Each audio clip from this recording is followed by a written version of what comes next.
Walk the Talk America presents Guns and Mental Health, a podcast for firearms owners, clinicians, and the curious public.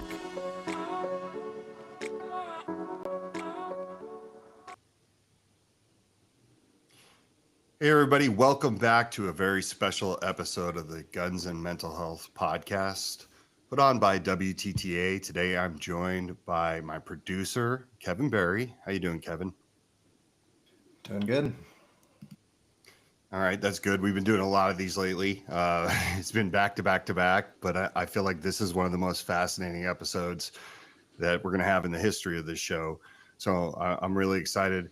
One of my co-hosts today is Patrick Britannia. He is the founder and CEO of MedAlert. He's also a friend of mine, a friend of the show's. He's been on here to talk about his innovative product, Gun Alert, which is a security device in the firearm storage space.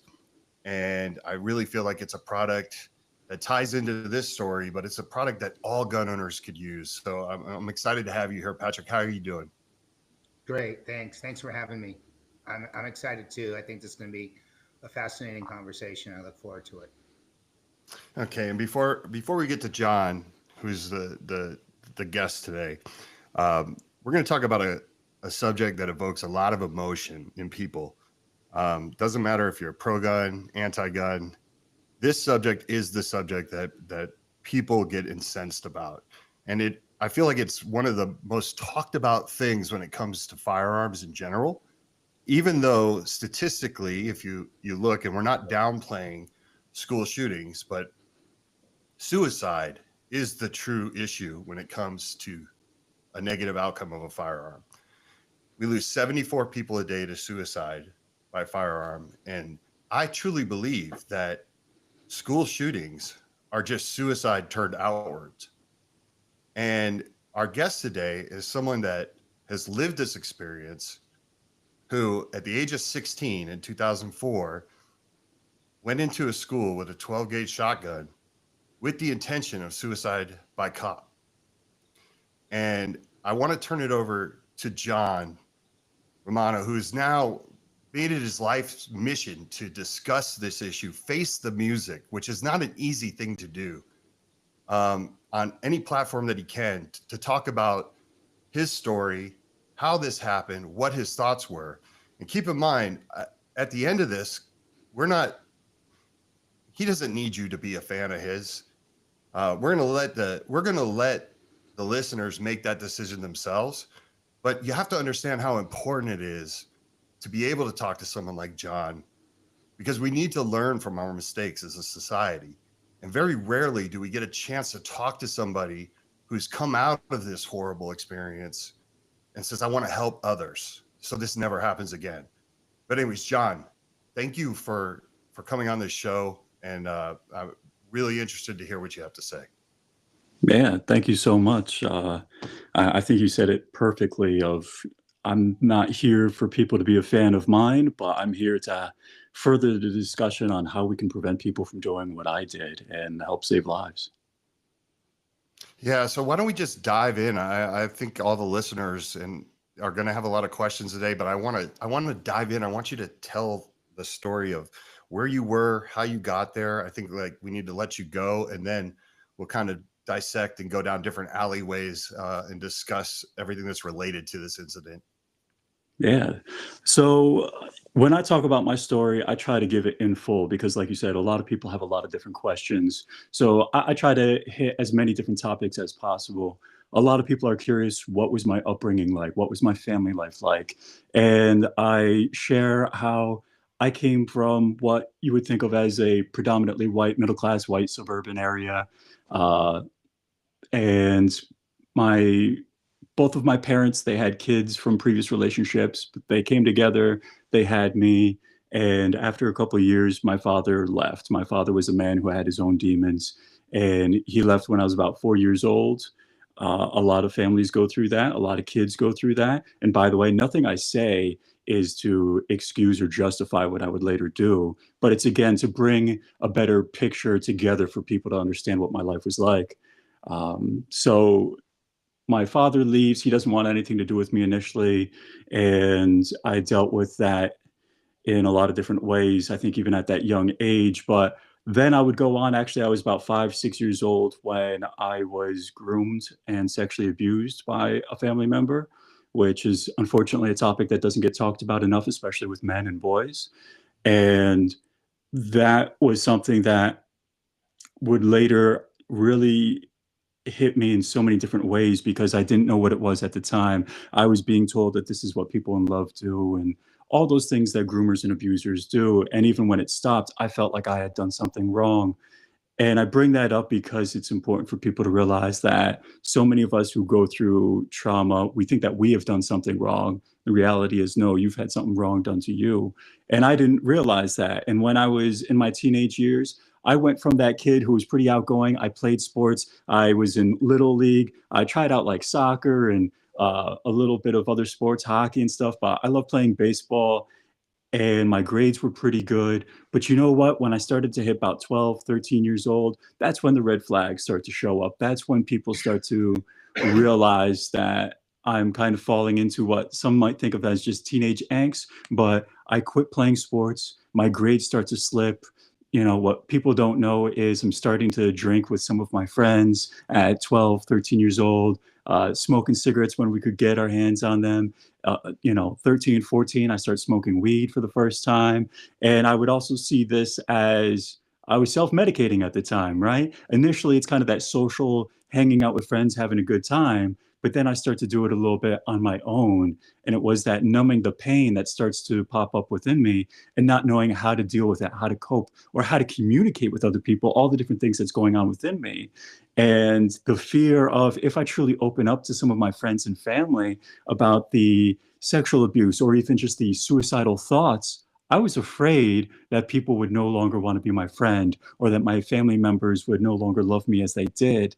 That was how I distorted it in my brain. So this creates kind of this isolation within myself, even when I have friends and family around me.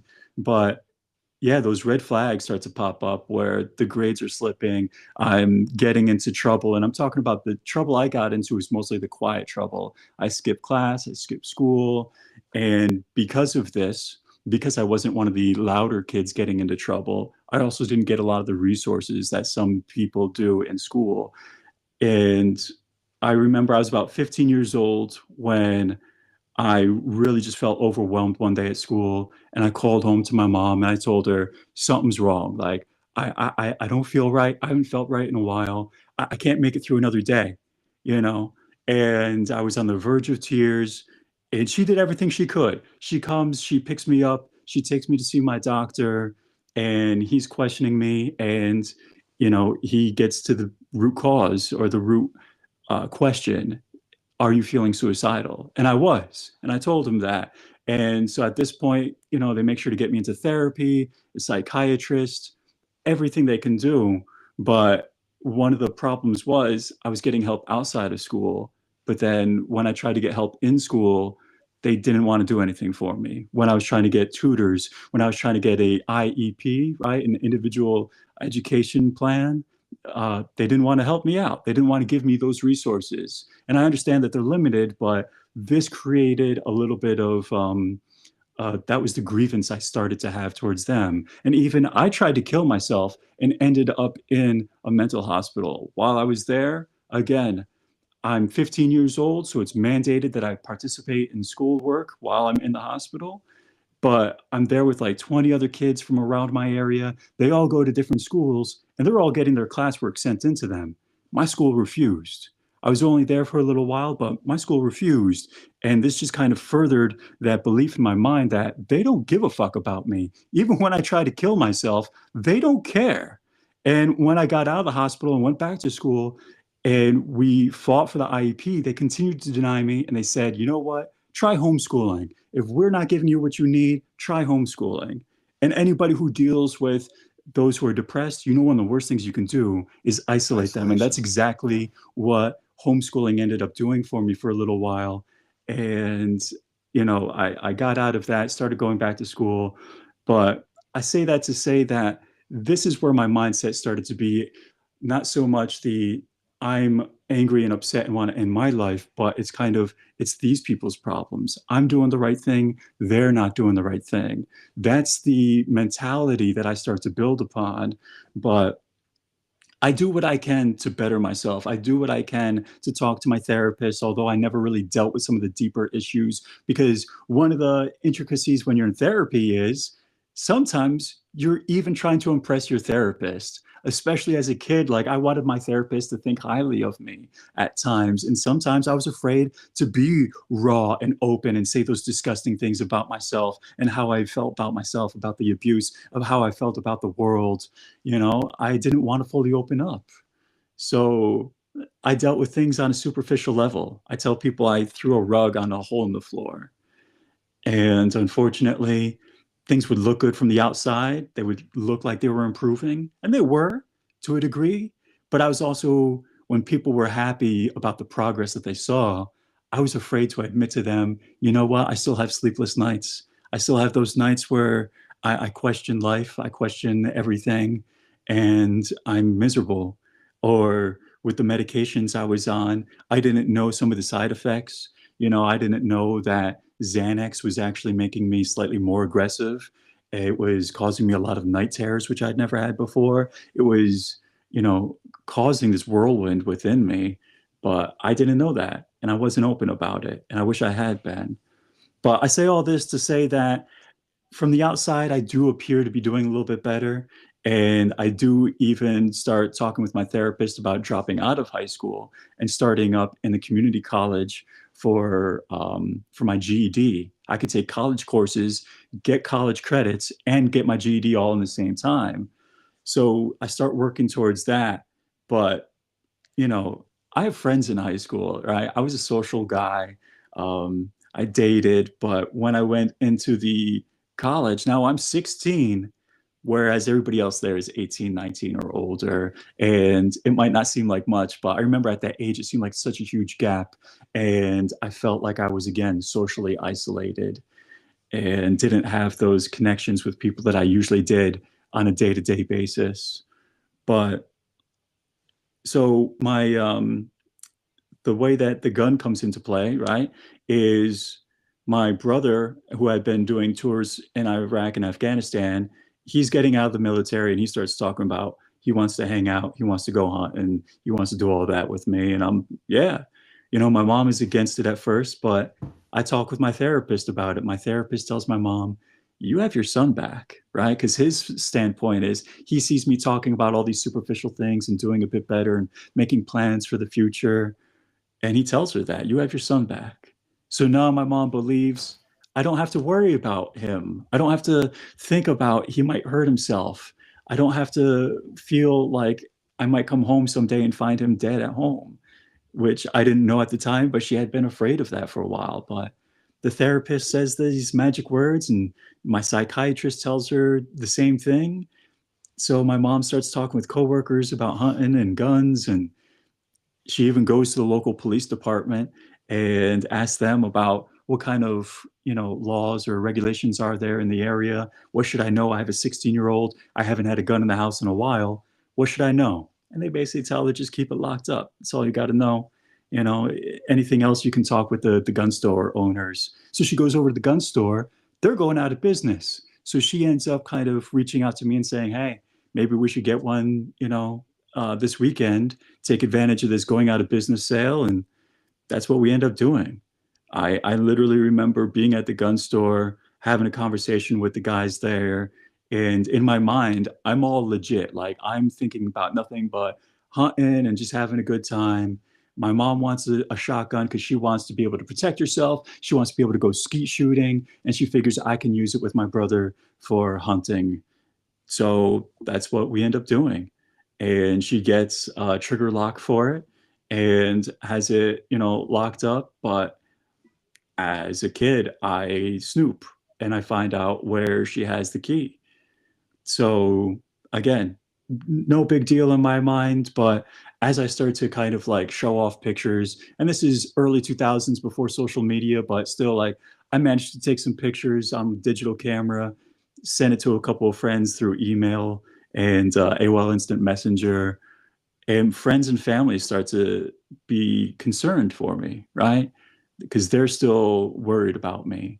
But in my mind, I take their worry, their love, and their concern, and I just kind of flip it. I start being like, what the fuck? Like, nobody believes in me. Nobody trusts me. Nobody's ever going to believe in me again. Nobody's ever going to trust me again.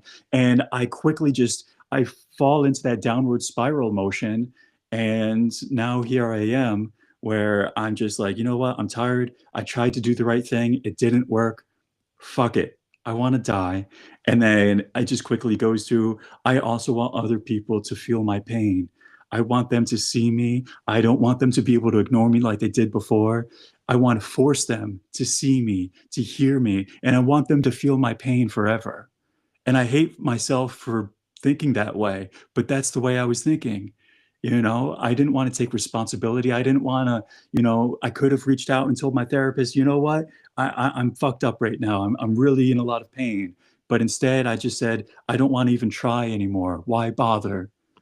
I just want to end it all, and I want other people to suffer in the process. So unfortunately, that's what I did. I wrote out a suicide note the night before. I was literally out with friends Saturday night, and it just all falls apart Sunday. And Monday, I walk into my school with a gun. And I wish I hadn't. I wish I could take it back more than anything, but I can't. And now there's people who have lifelong PTSD because of me. And, thankfully only one person, a teacher, was injured during the shooting while I was being disarmed. But now I do what I can to make sure that other kids or other adults who might be in that dark place, that they know that there's more that they can be doing. And I also want more family members, parents, teachers, law enforcement, for everybody to know the steps that they can also take to prevent somebody they know or somebody they care about or somebody they love from doing anything like what I did. So that's why I share my story. That's why I put myself out there and try to connect with people who are like-minded, and also trying to stop people from doing what I did. And I believe that we can and we are saving lives. No, and I completely agree with you there, and that's why I'm more than willing to give you this platform to talk about these things. One of the things that stood out to me, because I want to talk about the actual shooting itself, but one of the topics that comes up all the time, and a lot of people think that therapists are like some magical wizard that can read people's minds, right? Because I hear a lot of people say, well, maybe all gun owners should talk to a therapist and to see if they're capable of owning a firearm. And I love your honesty there, that you literally basically lied to them and sugarcoated everything, because I'm a true believer in there's no future predictor of violence. The only thing you can go off of possibly is previous violence, right? There's no such thing as the movie Minority Report. But you telling that story is a perfect example of how difficult it is for a therapist to make a judgment call on whether someone should or should not have a firearm. This person may have saw 20 kids that had your same behavior, and no one ever did anything wrong with the firearm they owned or had access to. You come along, you seem perfectly fine to him. He says to your mother, you have your son back, which has probably got to be like one of the greatest things for a mother to hear, right? Especially when you have children that are going through crisis. But you had no intention of doing what you did, and you still ended up doing it. You still ended up going that route. So I just want the listeners to understand, this is why we cannot just say, well, they need to talk to a therapist, or a therapist needs to sign off on whether this person's allowed to have a gun or not. This is why it's tricky. But anyways, I want to go. So take us that day, if you don't mind. What happens? Yeah, so it was February 9th, 2004. It was a Monday. And so I knew that even though I hadn't been attending classes there recently, I'm still a 16-year-old kid, right? I throw on a backpack. I have the shotgun in its case, which is kind of like a big, hard black plastic case. And I knew that with my backpack on, I could walk into the school and people would never think that there's a gun in the case. They're probably just going to think that there's an instrument or something like that in there. So I drove in late that day, and yeah, there was no security. This is before school resource officers are really a thing at most places. And I walk right in, right through the front door. There's nobody there. There's like a little book left out to sign in late or whatever, and I just walk right by with nobody questioning me, nothing happening.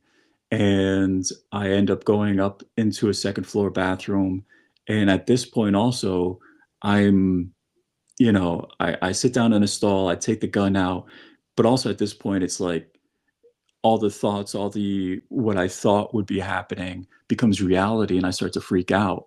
And honestly, I'm sitting there just wanting to leave, but now I'm feeling like I'm stuck. I'm here. It's easy to get in, to school late, but it's hard to leave school early.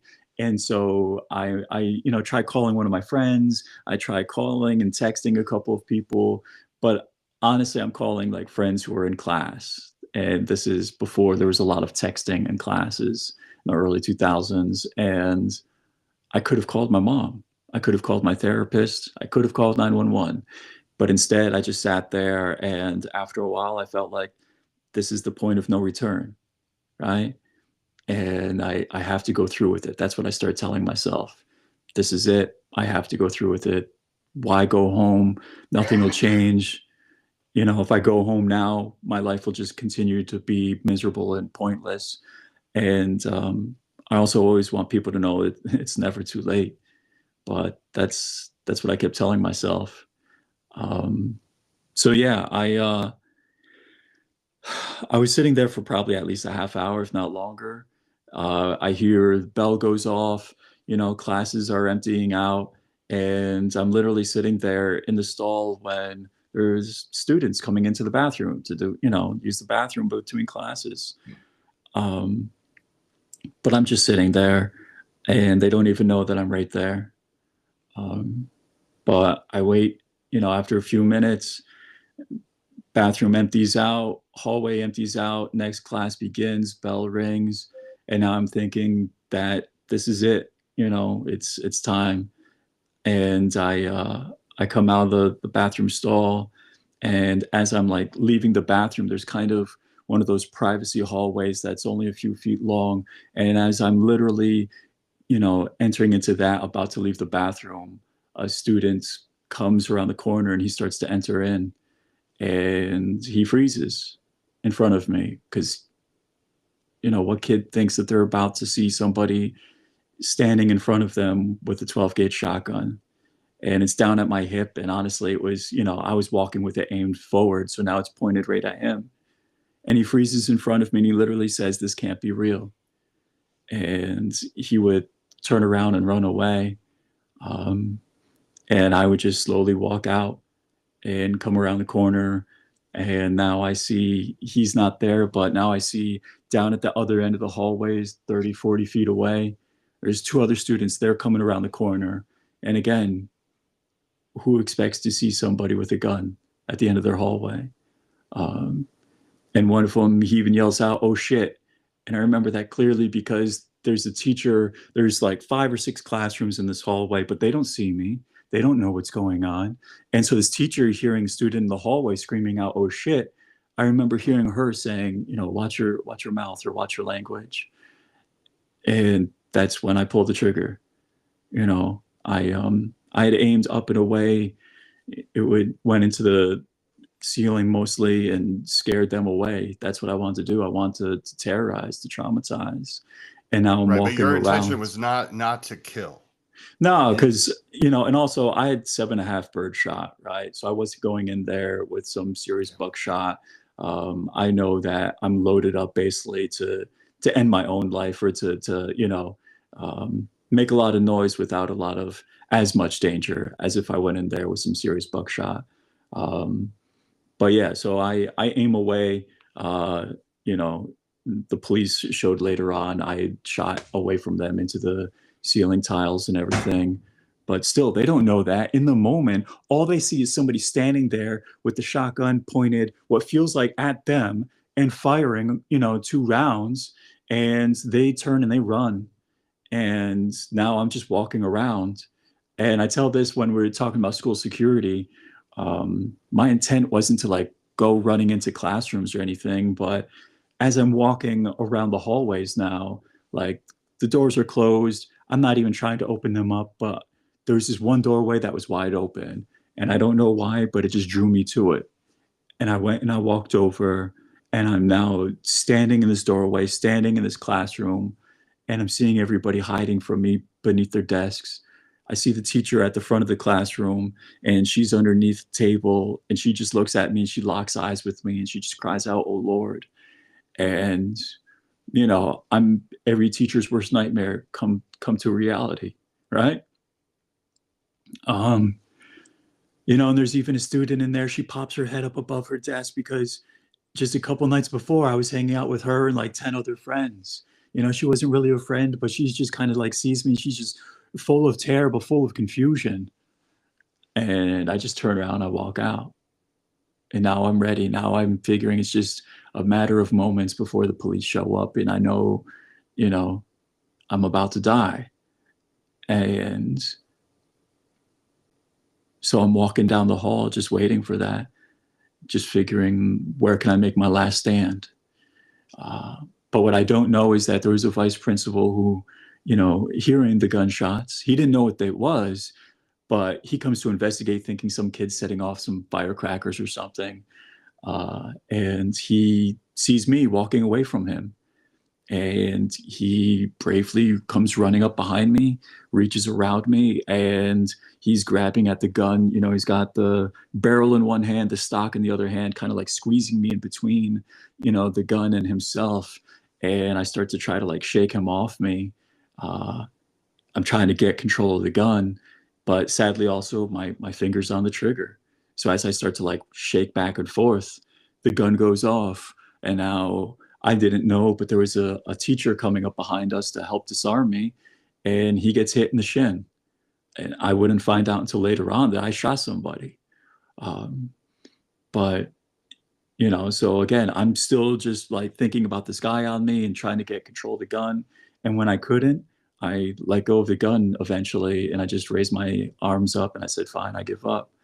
And that was it. You know, he just basically took me into a room, had me lay on the ground and waited for the police to show up. And this is, you know, just about 5 years after Columbine. So of course, everybody's thinking the worst of the worst. So SWAT team, ATF, everybody's showing up. And obviously the terror not only is emanating from inside that hallway, but now the entire community starts to hear.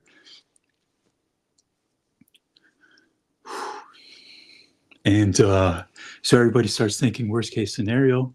Parents don't know what's happening. But so yeah, I spent 17 years in prison for the trauma I caused upon countless people that day.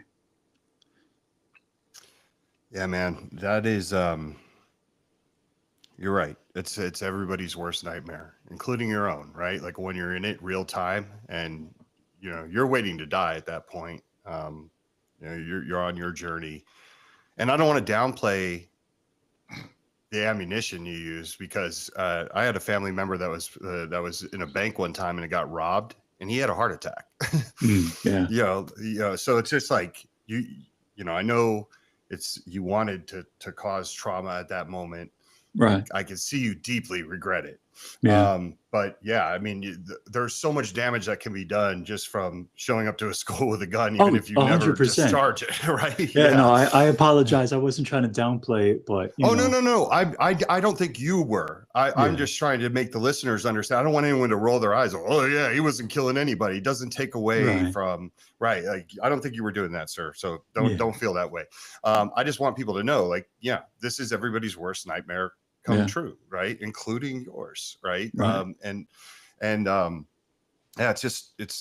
it's kind of fascinating, because I think everybody always thinks, God, I would love to understand the mind frame of that person at that time.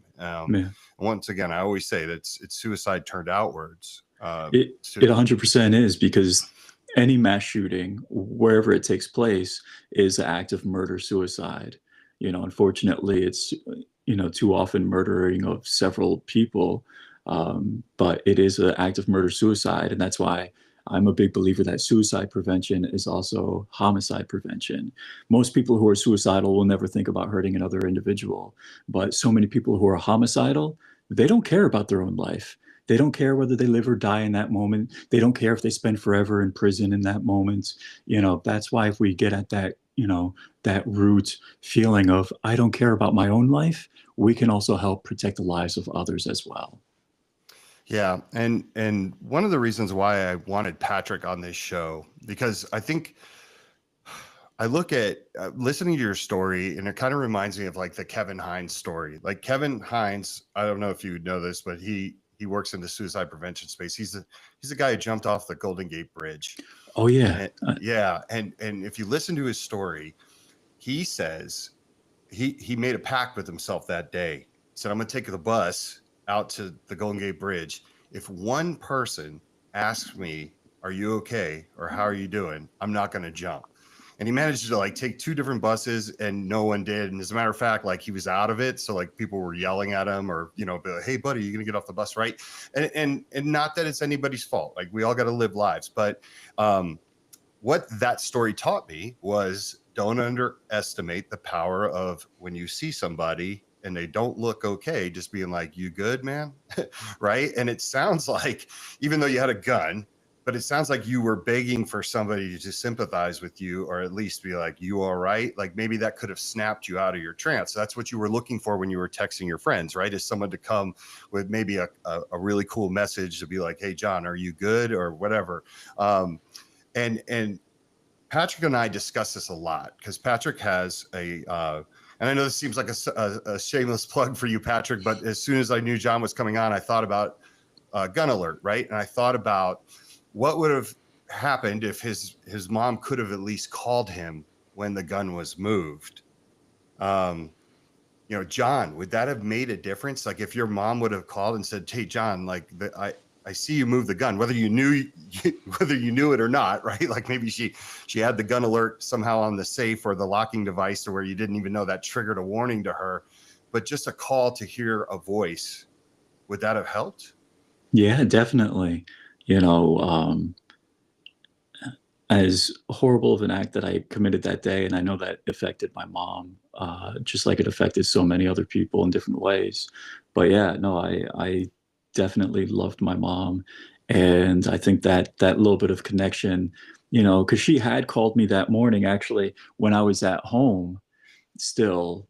She had to leave early every morning for work, and she called me and she told me years later she remembers that at the end of the phone call that I said, I love you first, which as a 16-year-old boy, she was like, oh, that's different, but there is that kind of, I wanted that, I had that connection with her and I was saying goodbye, but that was also when I was still in the house. If I had been, moving with the gun, and like I said, I am texting people and trying to call, and I didn't call her, but maybe if she'd called me, that would have been the thing that got me to snap out of it and got the help that I need, even in that dire moment. Yeah, I don't, Patrick, like I said, I invited you on this show. I felt it was important because I truly believe in your product and products like it, right? I think that these are all, I think gun owners need to hear that a working example of how maybe a product, because everyone always goes, oh, I need to be able to get, all the excuses of why they can't use technology. I know for damn sure that if my daughter somehow found a way to get a hold of one of my firearms, I would love to be notified so I could call her to say, is everything okay? I mean, what are your thoughts, Patrick? Well, first of all, my heart just goes out to this story and John, your courage to share this. It brings, I'm sure, a lot of people won't admit it, but it'll probably bring a little tear to a lot out there. So, um, you know, I don't even know where to begin in terms of your journey and your experience, and I don't want to pretend, but I do want to say that we developed our product, our Gun Alert product, with evolved into a lot of other capabilities.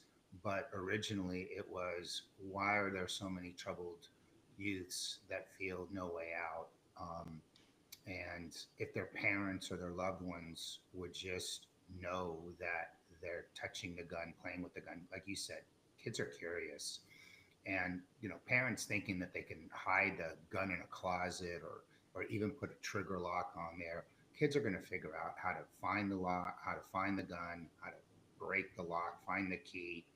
So, um, but what kids aren't going to figure out is if the parents are one step ahead of them, right? And so that's going to be that sort of aha moment, because if the mom or dad calls and goes, "Hey, John, what are you doing? I know you're playing with the gun. What's happening?" Now, we refer to that as a pause. That right there creates a pause. Can't say for certain. I don't even think you can say for certain if that would have changed the trajectory of your life. But I think we can say for certain that there's probably nothing else out there that could have come close to changing the trajectory of your life besides a phone call from a loved one. Right there, when you are right in the midst of crisis.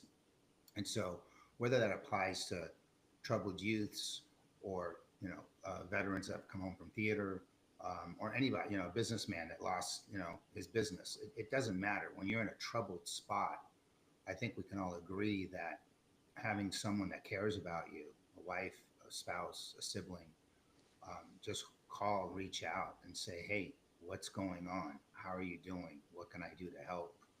Um, I know for sure that that is probably the best defense we have against the kind of outcomes that happens when that doesn't happen. And so, I all I can say is I wish we had been around 20 years ago. Um, and I believe wholeheartedly that your life and your mom's life and everybody else in that school's life and the person that got shot's life would have ended up very different. Um, and that's all we can do. What you sharing your story, us developing our technology, obviously, Michael and Walk the Talk America giving us this platform to talk and reach out to people that may be just fascinated about the story or may have experienced some of the things that you shared. Um, these are all tools that are invaluable in terms of hitting at the root cause and going all the way upstream to what causes someone to get into this dark place and what can we do um, as society as a whole um, to get people out of that space. And I think what you said about the therapists and the drugs, I mean, that's our natural go-to as a society. Send someone off to a stranger, isolate them, take away their gun, or prescribe them with a bunch of drugs. And those are four things that are demonstrably false uh, analysis in terms of the outcome. I mean, isolation doesn't work. Over prescribing doesn't work. Mostly, I'm saying generally. I'm not saying you can't use drugs or you shouldn't go to therapy. Um, and maybe sometimes you do have to take someone's gun away. But for the most part, those are not the go-to. Um, you know, I think the go-to is finding out when someone's in trouble and having someone that loves them reach out to them. And technology is a really big component um, in that equation. The gun safety industry hasn't changed in 50 years. It's been trigger locks, cable locks. I mean, there's been no innovation. I think we're the first company that's come out and just said, let's take a tried and true, concept, but implement some technology and take it to the whole next level. And so now if the gun's taken, moved, people will know and people then can react accordingly. And so this isn't about me today. This is all about you and sharing your story. But I do want to tell Michael's audience that do not dismiss the power of technology and the ability and the power of connection. It is really, really important to stay connected to people and just being kind, just being nice. Just you see a stranger on the street or someone on the bus or just a simple hello. Michael, is one thing I think you've educated me on, and that is we as a society are so self-absorbed, and sometimes we just forget those simple little things can make a world of a difference. So again, Jon, um, phenomenal story, and I'm terribly sorry again for the heartache you went through, but I'm grateful that you found some time today to share that with us and really help all of us figure out how to solve these problems. Yeah, John, there's questions rolling in from the chat. I know Kevin had some great questions. I want to ask you a question about medication. I am very, a lot of times in the 2A community, we need a reason. And a lot of times we default to, well, the medications. There's millions of people in the United States that are on medications that do not do what you did Right. February 9th, 2004. So I'm very careful to not stigmatize people that take medication and feel great, because there's an old saying, stay away from Mike, he's off his meds. There's no saying, stay away from Mike, he's on his meds, right? What are your thoughts? Did any of those medications work for you? Or looking back at it, would you have taken a medication a certain way and kept a diary, a journal, made sure you got off the alcohol? You know what I mean? Yeah.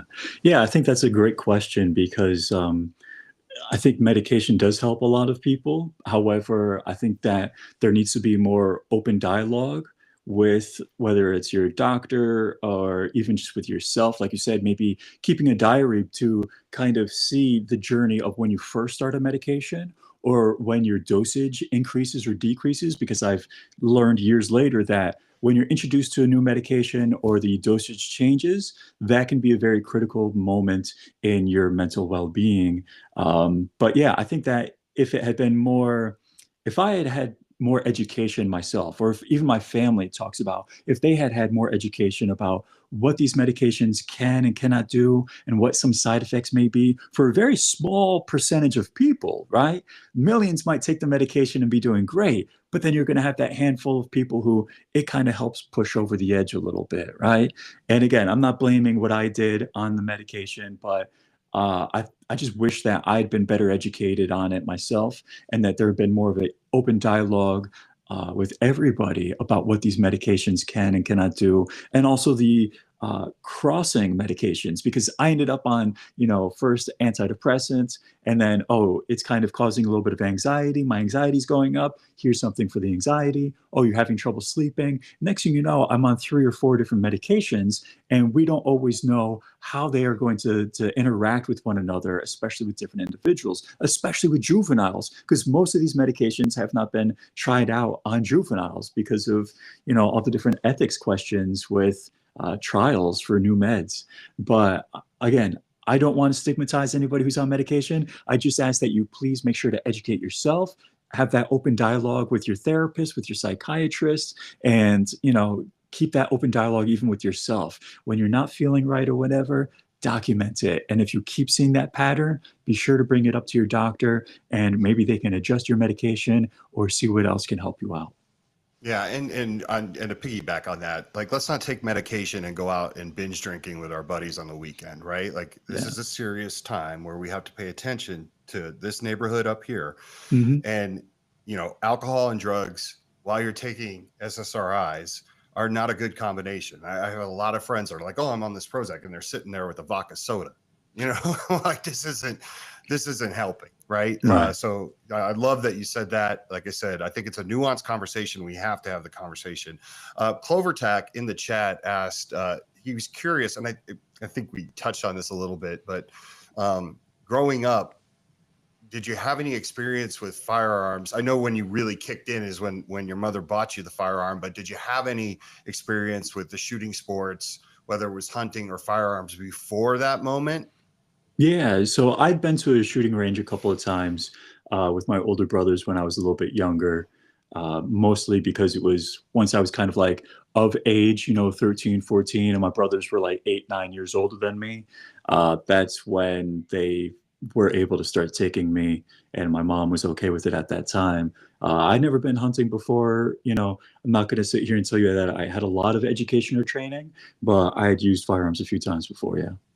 Okay. And then his follow-up to that is there anything that could have been done as far as firearms education and experience that might have stopped you that day from happening? Like maybe,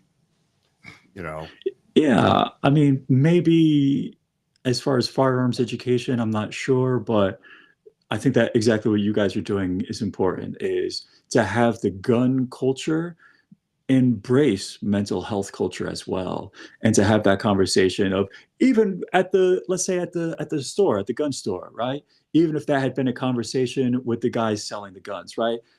Maybe if they had that conversation with people, oh, this is, new gun, first time, gun owners and everything, having it in the house, talking a little bit about mental health, how you guys feeling, like what's going on up here. Who knows? Maybe even that little bit of discussion with people that can help improve things as well. Awesome. Yeah. Not that I was like trying to lead you to that, but that's exactly what, we want guns and mental health to not be mutually exclusive, that all gun owners understand that when you have this firearm, now we have this mental health component. But Kevin has some great questions that we had talked about earlier. So I want to give Kevin an opportunity to ask as well. One that's I think where we're at now is, John, if your mom was able to get maybe an alert and give you that phone call, what would you have liked her to say? Not the purpose, not to put any blame on what she could have done to prevent it, but maybe down in the future, a parent has that opportunity. From your mind that day, how would you have liked that conversation to go that would have prevented it? Yeah. So, one of the things that I've learned over the years is a great communication technique. It's called motivational interviewing. And this is used by a lot of people in the mental health field, but also a lot of law enforcement, because it's all about being open minded and open hearted, right? When you're talking with somebody, whether it's your child or somebody else who you think might be in crisis, you want to make sure that you're using open-ended questions. You're not trying to lead them or direct them. You're not trying to accuse them. Because in that moment, if I had felt kind of accused, if my mom had been like, called me up and been like, hey, I see the guns moving, like, what the fuck are you doing? What's wrong with you? I might have been like, well, just kind of shut down, become defensive, and been like, yeah, whatever, bye, I love you. I very well could have just responded like that. Whereas if it's, hey, I see the guns moving, like, I just want you to know I love you. What's going on? Something a little bit more just open. It might seem very basic, but sometimes that basic communication, that's can what help the most, in my opinion. And I believe that with all my heart, that that's how she most likely would have responded. She was that type of person. And yeah. Can I jump in here, because there's something pertinent that you just said. So I was recently on a call with some people at Columbia University. They're doing a lot of good research work, and that was one of the topics that came up. They are intrigued with our gun alert, and one of the first things that they suggested and asked, and we are actually going to implement this, is they said, when for an opt-in, this would not be just systematic, but on an opt-in case, um, how do we feel about when our app sends out an alert, if the recipient of that could push a button on the app and then get some pop-up questions um, right there, or any kind of verbiage that could be helpful. And so it's interesting, because I had this conversation a week ago, and I thought about it and I said, okay, that's something interesting. And I was actually on the phone with Michael a couple of days ago, and we brought it up, and because they do a lot of work, Walk to Talk America does a lot of work with surveying people and all that. So I thought, what do you think of this? And I think Kevin was on the call also, and we're like, okay, it's a good idea. But you just reinforced that this is not just a good idea. This is actually going to be, this could be a very, very good idea, because it's not just, hey, what the fuck are you doing playing with the gun? It's more about, hey, how are you doing? What's happening? I'm calling you because I noticed that my gun moved. So I'm just wondering, and then perhaps pepper in a question, a more clinical oriented question. And I think part of the problem is it's not just the individual identifying what's wrong with them. We talked about keeping a diary and things like that, not drinking booze when you're on meds and all these things. But I think it's the inner circle of that individual, their buddy group, the people that are right around them, whether, again, a spouse, a parent, a sibling, a comrade, if it's a veteran, that they served with. Sometimes you may just not know what to say. And you just pointed out that sometimes saying the wrong thing may actually be even worse. So here we are all believing that, hey, it's just calling somebody and saying something, but you just took it one step further. And it's not just, hey, calling someone and saying something, it's, hey, calling someone and saying the right thing. I think that's a new information, at least from my part. Michael? No, I totally agree. Yeah, it's emotional intelligence, right? You got to know how to reach somebody. I mean, a lot of parents' first reaction would be anger. John's touching the gun, but you got to understand the situation, and you got to be, you got to really pay attention to your words, right, John? Yeah, if I may, that's one of the things also that we've learned looking back on not just my life, but the support system that I did have, because it was there, but there was that gap of people didn't know how to talk to me when I expressed that I was in crisis sometimes. One of my ex-girlfriends, actually from high school, we've been talking the past 2 years, and she was telling me that she remembers me talking with her, and I was telling her like I was suicidal at times, and she didn't know what to say, right? Obviously, when you're a 15-year-old kid, so few of us know what to say, even as adults. So she turned to her mom, and her mom didn't even know exactly how to approach me. And I think that's part of the discussion that we have to have is not only how can we express our own emotions, but how can we better interact with other people when they are expressing their emotions? How can we talk with that friend, family member, or comrade who is going through crisis? And I think that it's all about closing those gaps. It'll never be perfect, but the smaller that gap, the less likely somebody is to slip through. Kevin, you got a good question. We had talked about it earlier. I think it sounds a good time to ask it. Which one? The schools? Yeah. John, there's been a lot of divide and across the nation about like hardening schools, maybe training teachers, staff to have firearms to protect. In your instance, would that have made a difference in your choice, or because you were kind of like, I'm hoping the police or it goes out with a bang and have a lot of commotion, would that not have been a factor in yours? And I know not every mass shooter has the same mindset. I'm just interested on your point of view of that topic. Yeah, so when we talk about most mass school shootings, when somebody is targeting a school specifically, the vast majority are not going to that school because it's a soft target. They're going there because they have a grievance against somebody or some group within the school. And we've even seen a lot of schools recently where they do have armed security guards, they do have metal detectors. Those do not necessarily stop people. They might stop some people, they might cause some people to hesitate, but you're still going to have a lot of people who are saying, I don't give a fuck. I'm willing to die, so I don't care.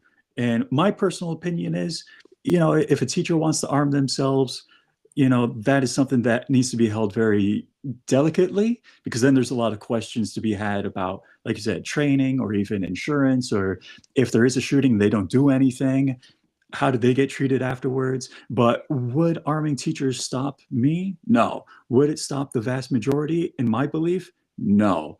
It's something, unfortunately, also where I tell people, if you're willing to kill and you're willing to be killed, you walk into that school, your first target might be that armed school resource officer.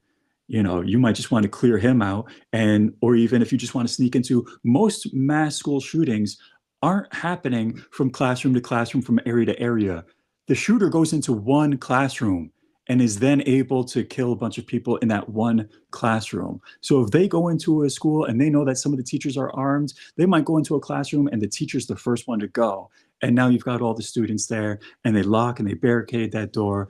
God forbid, like we've seen in some of these, especially the elementary school shootings that come to my mind, the horrors that those kids have been through. But yeah, one classroom is oftentimes the main target where most people die, is in one secluded area. Yeah, Tovis has a great question. Did school shootings being reported in the news have any influence on you? Yeah, great question. Because, and here's another thing that people might find weird too, is oftentimes, I'll say for myself, and I've heard from others, it starts off with fear, right? I was actually one of the kids who was fucking afraid after Columbine. I was one of the kids who used to, like, my anxiety would start to amp up, in the year or two afterwards, where I'm literally sitting in a classroom thinking about, where do I want to sit? Do I want to sit, near the window in case something happens? I'm jumping out the window. I used to think like that. And then it slowly turns into the anxiety and the fear. I myself was like, fuck it. Like, what if I'm the person with the gun? Then I don't have to be afraid. Then I don't have to, I started, I had a knife at some points that I used to carry on me, even though I didn't deal with bullies. Nobody was coming after me.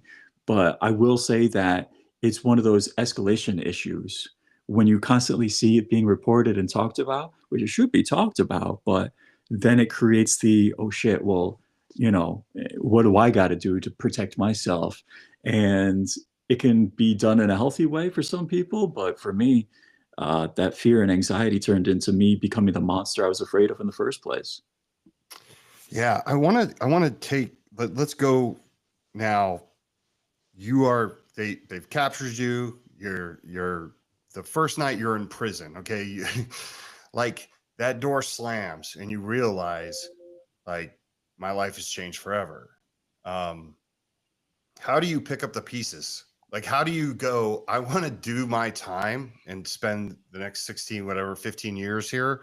I think at the time you thought it was 20, right? You got sentenced to 20.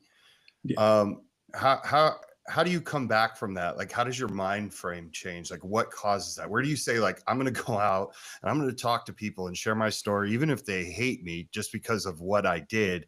I think it's important because a lot of people, especially those with suicidal ideation, being in prison might be, now I got to figure out a way to kill myself in here.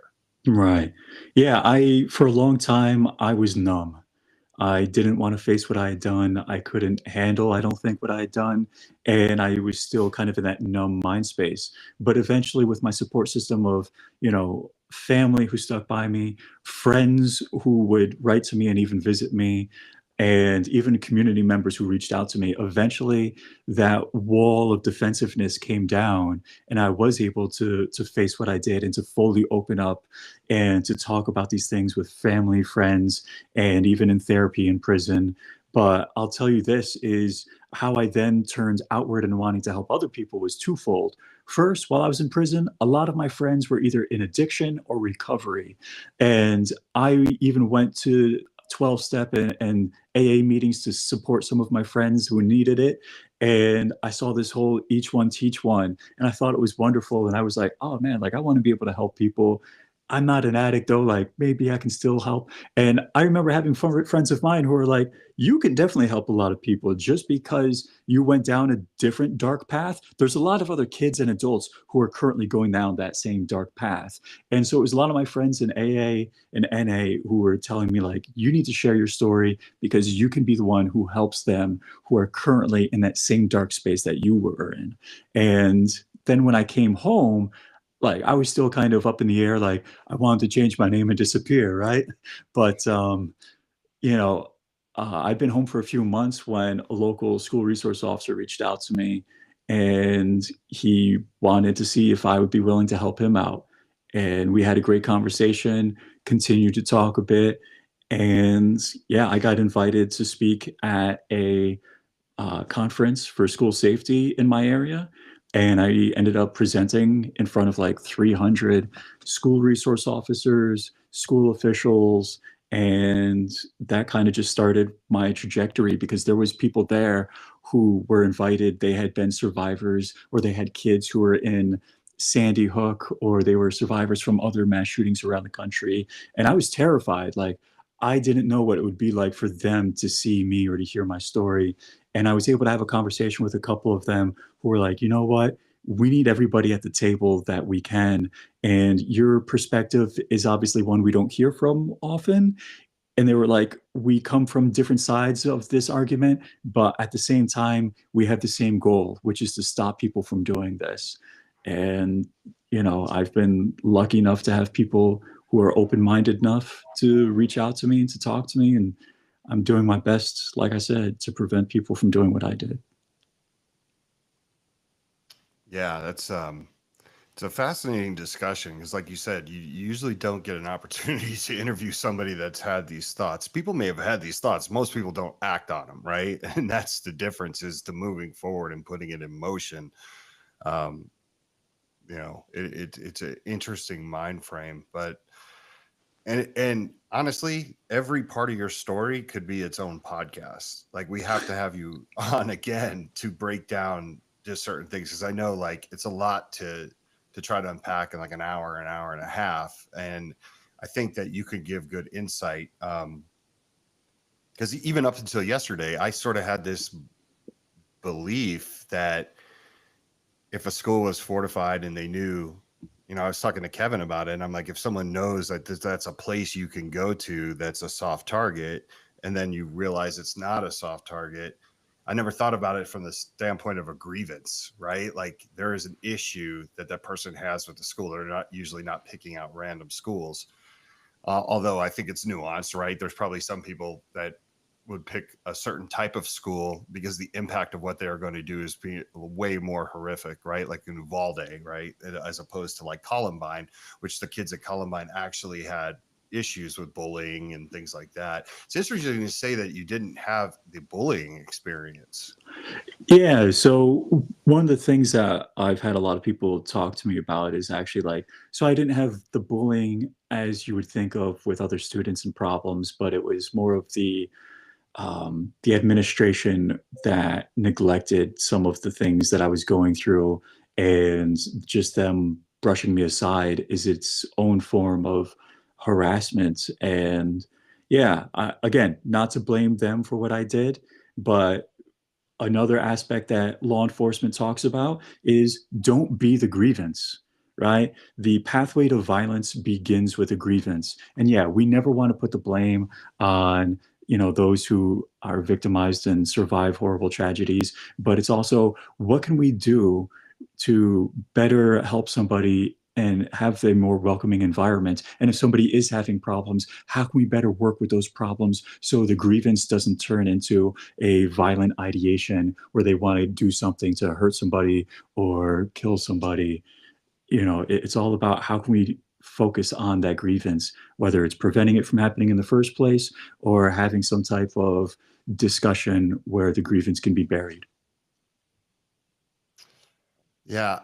One of the things I want to rewind to, because I've been thinking about it, is like, when they said you shot somebody, were you like, that's not me, there must have been somebody else in that school? Like, Yeah, it's weird because so I remember like when I'm, unarmed, lying down waiting for the police and everybody's talking, like I hear people talking in the distance, and it didn't register in my brain when somebody said, oh no, somebody's been shot. Like, it didn't even register in my brain. I just remember looking back on that later on. But later that night, I go and I'm put in front of a judge, and they officially charge me and arraign me. And then the media like starts hounding me as they're bringing me out to the cop car. And I remember them being like, "Why'd you shoot him? Why'd you shoot him?" And I wish I had said it out loud, because in my mind, I'm like, the fuck you talking about? I didn't shoot anybody. And it was one of those things where I learned the next day, when people are like watching the TV and the news and they're talking about everything. I was isolated in a cell because the county jail I was in, they do like a tuberculosis, lockdown for a couple of days to test you. But so I'm hearing people talking, and at first I'm like, the fuck is going on? But eventually it would be like, oh no, I shot somebody. Like, it kind of clicked in my brain, where I remembered hearing people in the distance talking about that as I was still in there. oh man, that's crazy. So when you're walking away and you're cuffed, and then you're going obviously to a detention center, you're going to stay there until they bring you back to court and you have a trial and everything like that. You said you were numb. You numbed Mhm. yourself, but I mean, you have your thoughts. I mean, are you feeling any kind of regret at that point, or are you I doubling down? Like, I'm angry. Yeah, no, I hate to tell you that I don't think I felt really much of anything for a while. As far as regret, remorse, um, nothing really hit me for a while because it was, I was selfish in that moment, not only during the shooting, but even afterwards. It was more of just me kind of being like, all right, I'm in jail, 16 years old. They house me with adults. And so I'm just basically like in my cell, just watching everybody. And my focus just became about jail life and focusing on that rather focusing on what I did and the impact I've had on countless people. And when you get tackled, and now we're moving on to the next part in this story, right? Like you get tackled, you can't hurt anybody anymore. You're not a threat, but you've done this horrific thing. Are you cognizant of who's like being maybe oddly respectful to you, and then others probably were like, this is an animal, right? Like I'm sure you had different experiences with different people. Was there anything odd about your interactions with people after you got tackled and you're subdued? Is there anything that pops Yeah. in your mind? So, I mean, I think one of the big things I've learned over the years is not only in that moment, but later on, how we all respond to different situations is a big reflection of our own life and our own depth of where we're at, right? Because yeah, there were definitely people who were just kind of like, as I'm lying there, people who were just kind of like, what happened? What's going on? Why did you do this? Why would anybody do this? And some people who are trying to be, like you said, kind of respectful of just kind of like, I'm sorry, whatever you're going through. Like I remember somebody saying that to me, even amidst everything that I had just done. But yeah, even in the aftermath from my community and from everybody, there's this, some people are lock him up, throw away the key. He's a fucking animal. And then there's other people who are just kind of like, this is a cry from help. Thankfully nobody got seriously injured. He needs to be dealt with in a, mental health situation rather than a prison situation. And even since I've come home and I've had a discussion, not only with some of my friends who were there that day, but I've had a lot of discussions with other classmates and even some teachers who have reached out to me over the past couple of years. And yeah, it's definitely a wide variety of some people. Honestly, the majority of the people who reach out and talk to me are the people who have already kind of come to some level of forgiveness for me and want to help me out and understand what I was going through and help out other people. There are some people who've reached out to me who are like, I was there that day. You fucked up my life. Fuck you, you piece of shit. And I don't blame them for that. I don't get mad when I have people responding to me like that because I realize that I'm the one who created that within them. So I have to be able to respect everybody who does that. And there's even been times where I've been lucky enough where people, reach out to me and they're cursing me out and they see the fact that I'm not fighting them. You were there, you were traumatized because of me. You have every right to be angry and to say whatever you need to say. And I would tell them, sorry, I wish I could take it back. I hope being able to confront me helps you heal. And you know what? I've had one or two people who like after a day or two would reach back out to me and be like, I really appreciate you like being open to allowing me to say all that I had to say. And so it is one of those things where I can never know what I put everybody through. And I think it's important that they be able to voice their opinion, voice their experience to me and to others. I respect that, man. Um, like I said, I see the work you're putting in. I hear the sincerity in your voice. And hopefully this, like the listeners come to their own conclusion and understand why these conversations with the nuance are important. Um, we are running up against time, and I want to be respectful of that. I'd like to open an invitation to you, like to come on in the future, maybe even when these incidents happen. Would love your insight and opinion on them. So if you're willing for that, we'd love to have you back. I think you bring a lot to the table. Yeah. Yeah. No, I appreciate Uh, that. I think it's important to continue the conversations. As situations change, the conversation needs to change as well. Yeah, no doubt. Fellas, any other things you might want to add to this conversation, Patrick? I know you have a heart out here soon. I do. Thanks. Well, yeah, my closing thought is, the words that Michael just said, I agree with wholeheartedly. This has been invaluable, I think, to the community at large. And what you just said, John, we need to have this ongoing dialogue. This is not going away. Columbine may have been the first big one, but since then there's been dozens. They seem to be getting more frequent. I was talking to someone yesterday about this being on this podcast. And I said, when I was growing up, I'm definitely the oldest one here. And when I was growing up, there was no such thing as a school shooting. There just weren't. And I'm not 100 years old. I mean, I'm 61. So I'm older, but I'm not, 3 generations older. But yet we didn't have school shootings. So something has definitely happened at a societal level.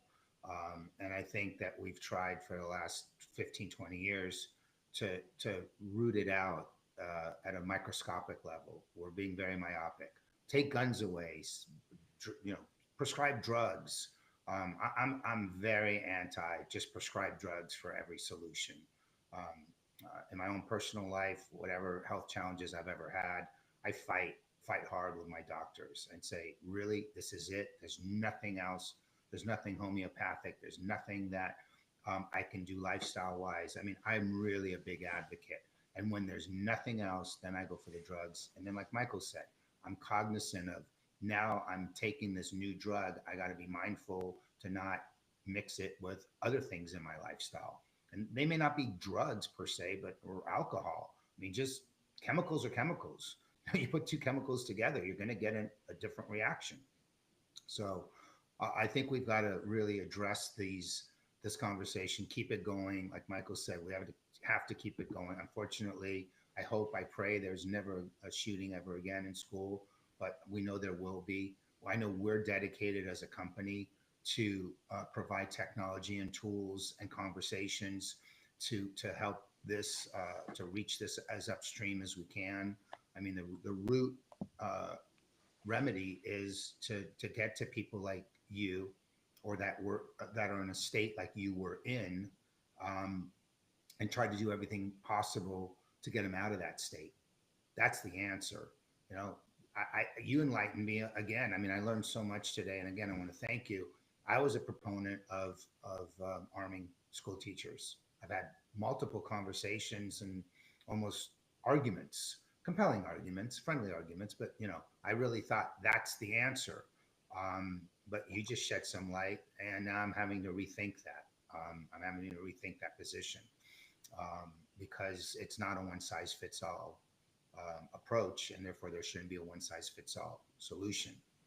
Shameless plug. I do believe, though, that a solution like ours, our product, has a very high degree of success, just for the mere fact that the minute that someone knows that that weapon is moved and is going somewhere, now you have a small one person or a group of people that can intervene. And that we know can make a difference, even temporarily, like I said, create that pause. But we are not the sole answer to this behemoth problem. We are just one piece, and we're just grateful to be part of this conversation. And again, I want to thank you, John, for really opening up your heart and your soul and your mind. And I think this audience will really appreciate it. So thank you. Kevin, before I ask John the parting question, thoughts, comments? Thank you for joining and giving us the privilege of picking your brain, as that's not a perspective we get the opportunity to do very often. And yeah, I'm always interested in the guest answer to Mike's final question, but this time especially, as you've gone through your journey, and to see how you answer it now. So John, how do you tend to your mental health these days? So one of the most important things that I do to tend to my mental health is by being open and completely honest. I make sure that my friends and family know exactly what's going on when I'm struggling. And I also, day to day, I got into meditation and yoga years ago while I was in prison. And that's just one of the things that helps me, alongside being open and sharing everything, is taking care of myself actually physically as well, has helped me out a lot. No, that's a great answer. Healthy body, healthy mind. Yeah, exactly. 100%. Right. I mean, this is important as all of this, right? You got to stay on top of this neighborhood because sometimes this neighborhood could be a very dark place.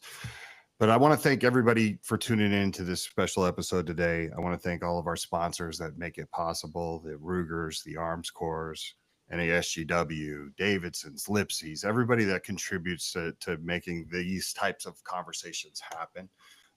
It just wouldn't without your help.